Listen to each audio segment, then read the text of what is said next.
Saludos a todo mundo, bienvenidos, bienvenidas. Hoy vamos a hablar de Clarice Lispector y su relato El Triunfo. En este relato nos encontramos un esquema narrativo que avanza de manera progresiva, es decir, arrancamos en un espacio reducido, cerrado, y terminamos en un espacio abierto. Arrancamos en la oscuridad y llegamos hacia la luz. Y también, lo más importante, arrancamos con una circunstancia que no es del todo clara, pero que con el transcurrir de la narración se nos va a mostrar plenamente y se nos va a mostrar como una revelación muy importante en el relato. Aquí nos encontramos a dos personajes, a Luisa y a Jorge. Ellos tienen una relación afectiva. Jorge es un escritor, ambos viven en una casa que comparten y al parecer no están pasando por un buen momento. Vamos entonces con el relato de El Triunfo. Son las 9 de la mañana y el sol avanza lentamente por el jardín de la casa donde se encuentra Luisa. El sol entonces se mete por la ventana e ilumina el cuarto donde se encuentra Luisa acostada en una cama con los brazos en cruz. Sentimos la tristeza que hay en el cuarto. Ella está mirando fijamente el techo de la habitación. En la casa hay un silencio que es muy extraño, que es poco habitual, pues en otras mañanas anteriores era típico escuchar el sonido de los platos en la cocina o el ajetreo propio del día que estaba iniciando. Pero esa mañana todo es silencio. El día poco a poco va entrando en el cuerpo de Luisa y también la certeza, la razón de aquel silencio va entrando también poco a poco en su mente.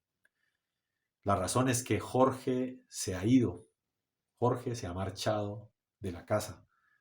Al parecer, el día anterior hubo una discusión, pues Luisa había interrumpido un momento de gran inspiración de Jorge y éste la había reprochado esa interrupción imperdonable para él. Clarice Lispector nos narra esta situación con unas líneas magistrales que vamos a leer. Estaba sola desde su partida. Se habían peleado. Ella, callada, frente a él. Él, el intelectual fino y superior, vociferando, acusándola, señalándola con el dedo, y aquella sensación ya experimentada otras veces cuando se peleaban. Ella pensaba, si se va, me muero, me muero. Luisa todavía oía aquellas palabras. Tú, tú me atas, me aniquilas.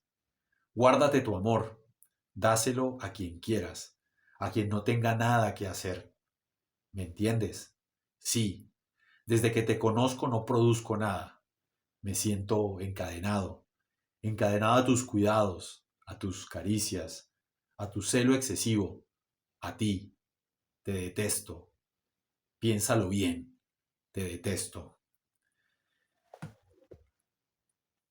Era habitual que Jorge, ante circunstancias como estas, amenazara con irse. Y Luisa, que era una persona digna, irónica, segura de sí, cuando Jorge la amenazaba con que se iba a ir de la casa, ella palidecía y se llenaba de temores y se repetía una y otra vez, si te vas, me muero, si te vas, me muero.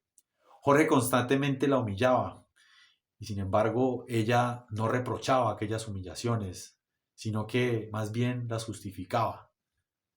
Siempre había amenazado con irse, pero esta vez se había ido y se había ido al parecer de manera definitiva. Sin embargo, Luisa seguía sin creer en esta realidad e imaginaba que en algún momento Jorge llegaría a la casa riendo y diciéndole que todo era parte de una broma, pero no. Llegó la noche y el silencio seguía ahí en medio de la casa.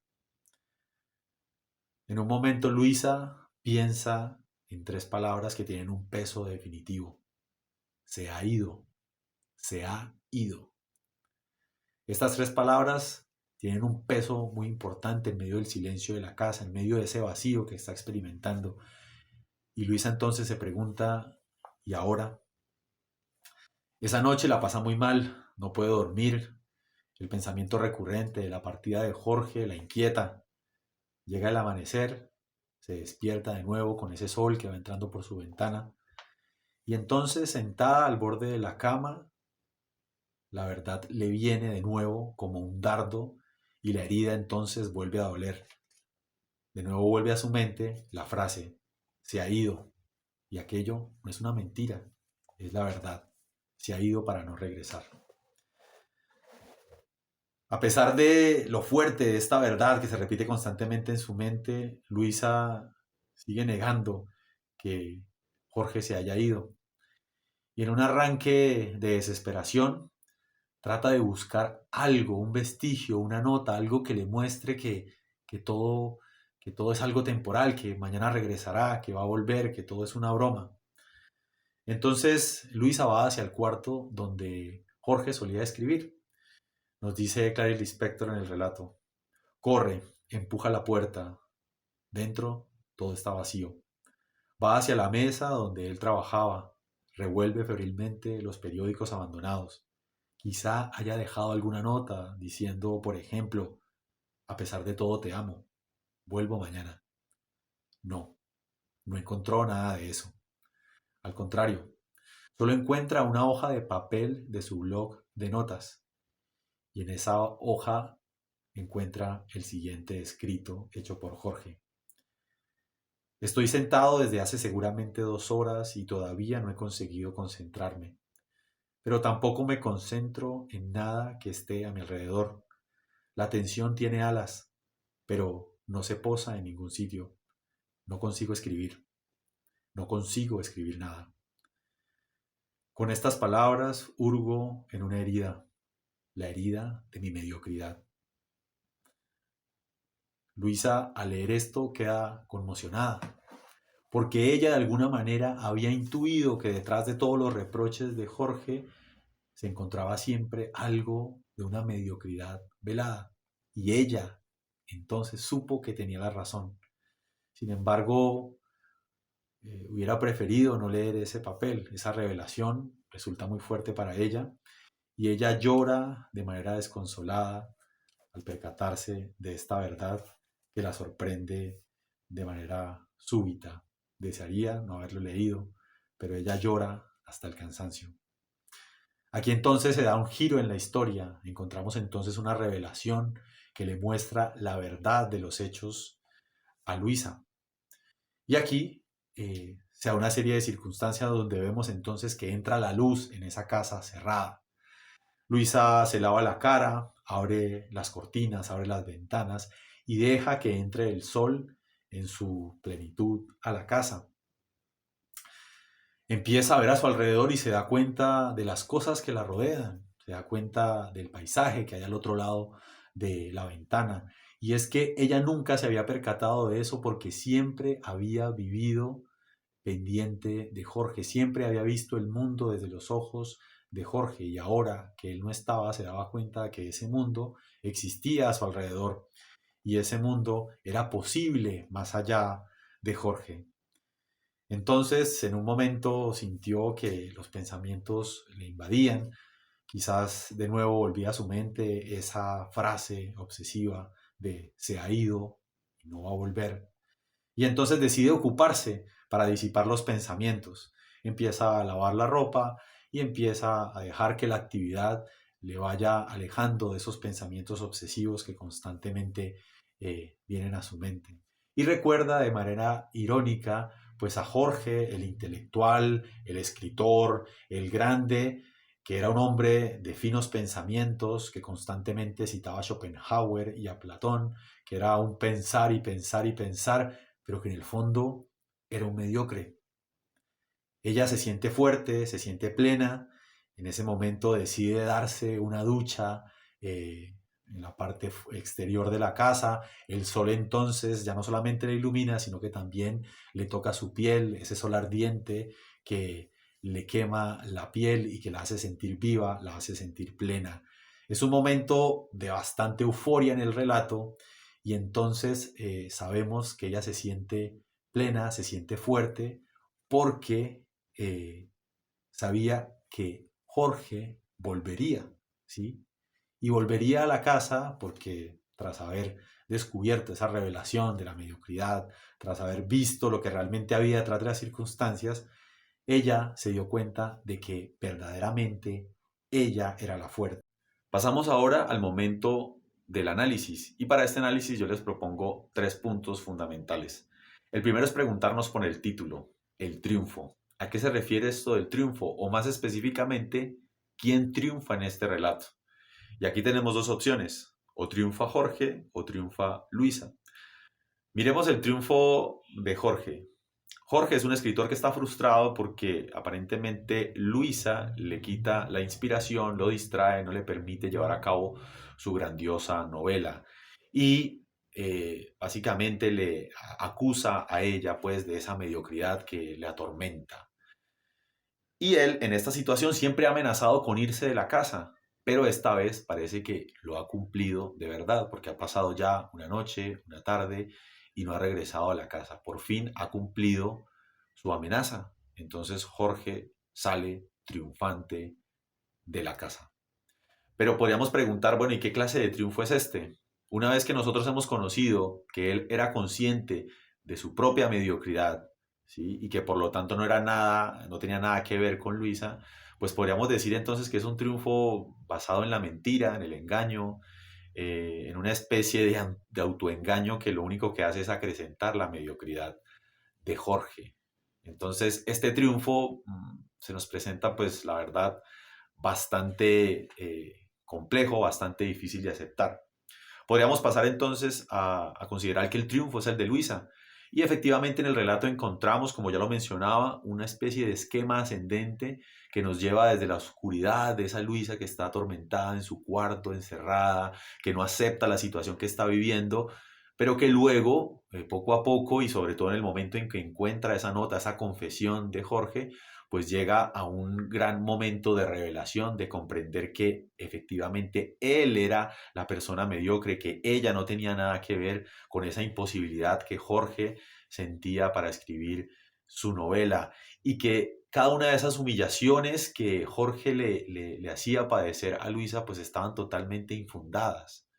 Aquí llegamos a un momento de una gran exaltación del personaje, se abren las ventanas de la casa, salimos al exterior de la casa, el sol pega en el cuerpo de Luisa, como ya vimos, pero al final nos encontramos con unas líneas que nos hacen cuestionar ese triunfo que está experimentando Luisa. Y es que en esas líneas básicamente entendemos al final del relato que esa fortaleza que ella siente, que esa felicidad, que esa plenitud, tiene como fundamento el hecho de que ella sabe que Jorge va a regresar. Y lo sabe porque ella es la más fuerte. Bien, ¿qué clase de triunfo es este que experimenta Luisa? Es decir, una persona que estaba en medio de la oscuridad y que vio la luz y que al ver la luz de alguna forma elige continuar en esa situación como de humillación, de lucha con su pareja que es Jorge. Uno diría que una vez ella haya descubierto pues este escrito donde él confesaba su mediocridad, pues la consecuencia ordinaria era pues bueno, ya no tengo por qué sufrir por este hombre que simplemente me ha humillado, que simplemente me ha atribuido a mí algo que él solamente es el único responsable. Entonces, la consecuencia sería, bueno, soy fuerte y no necesito de Jorge. Sin embargo, al final aparece pues como esa especie de necesidad del otro, ¿sí? Además, uno podría también decir, bueno, se siente muy fuerte porque Jorge regresará y preguntar, bueno, ¿y si Jorge no regresa? ¿Qué pasa con tu fortaleza? ¿Vas a volver de nuevo a la cama? ¿Te vas de nuevo a desplomar ante esta realidad? Entonces vemos que este triunfo también es bastante ambiguo, no nos deja como la claridad de que es un triunfo pues tan claro y tan contundente. Uno diría que el triunfo de Luisa es básicamente un triunfo circular, porque entonces él regresará, pero entonces ahora no será él el que la va a humillar a ella, sino que de alguna forma ella ya tiene los elementos para humillarlo a él. Y entonces, bueno, uno realmente se cuestionaría acerca de qué es lo que fundamenta realmente esta relación. Y aquí quisiera yo pasar al segundo punto. Bien, y es analizar de qué se trata el triunfo, o sea, básicamente mirar la palabra el triunfo y decir a qué nos lleva el triunfo. Podemos pensar que cuando hablamos de un triunfo hay una persona que sale como vencedor y hay otra que sale como vencido. Entonces, en el triunfo lo propio es que hayan contrincantes, que hayan personas que están en pugna por ese gran título o esa gran gloria, lo que sea, que es el triunfo. Entonces, podríamos preguntarnos, bueno, ¿cómo es este amor que hay entre Luisa y entre Jorge? ¿Realmente es amor? ¿Es una especie de competencia entre los dos? ¿Es una pugna? Es muy raro, ¿no? Parece que es una relación donde el uno se aprovecha de las debilidades del otro, ¿sí? Y en este sentido hay una especie como de canibalismo entre ambos. Podríamos preguntarnos entonces qué tipo de relación existe entre estos dos personajes. Y un tercer punto que quisiera agregar justamente tiene que ver con esto último que les digo, con este cuestionamiento de, bueno, aquí verdaderamente hay amor, hay competencia, ¿qué hay entre estos dos personajes? Al leer este relato recordaba un, eh, una, una reflexión que hace Platón en el Fedro, donde menciona que las personas enamoradas están fuera de sí, que las personas enamoradas eh, son, eh, son personas que carecen de juicio justamente porque están, eh, digamos, fuera de sus cabales. Así lo plantea Platón como una especie de enfermedad. Y viendo este relato, pues nos damos cuenta de que algo así sucede con estos personajes, que quizás la relación entre ellos puede estar llena de muchos sentimientos, puede efectivamente tener este amor que los hace salir pues de su propio juicio y que no les permite saber distinguir las cosas. En el caso de Jorge es supremamente claro, acusando a su pareja de una situación de la cual solamente él es responsable. Y también podríamos ver en Luisa que al descubrir esta verdad de la mediocridad de Jorge y no actuar en consecuencia, abandonándolo o abriendo otro camino en su vida, sino prefiriendo quedarse ahí, pues encontramos también una forma de actuar que podríamos señalar con Platón que pues parece como una especie de enfermedad, es decir, ves con claridad la situación, en el caso de Jorge la mediocridad, en el caso de Luisa esta mentira en la cual se basaba todas estas peleas que montaba Jorge, y sin embargo a pesar de ver eso, se prefiere seguir en ese círculo, en esa relación que parece que no va a ningún lado y que causa daño. Platón, como ya lo mencionaba, lo señala como una especie de enfermedad, como algo que nubla el juicio y que no permite ver más allá de las circunstancias que se viven. En este mismo sentido, se me ocurre también añadir a esta reflexión ya de manera conclusiva que en la situación del amor es muy importante, también remitiéndonos a Platón y al maestro de Platón, pues el conocimiento personal, porque uno diría que para que una relación de dos personas funcione bien, se necesitan de cuatro personas, es decir, la pareja y ese sentido crítico que cada uno debe tener de cara a sus sentimientos, también a la forma como trata a la otra persona, ¿no? Se necesita entonces un conocimiento personal muy profundo de sí mismo para poder entrar en una relación donde siempre ponemos delante nuestra vulnerabilidad y la ponemos justamente confiando en la otra persona. De esto se trata en últimas, yo creo, pues el tema del amor, que bueno, no es propiamente el tema que pone en este relato Clarice Lispector, pero que pudiéramos nosotros sacar ya como una reflexión extra que le podemos sacar al relato. Les agradezco mucho por llegar hasta este punto. Nos veremos en una siguiente ocasión, así que hasta luego.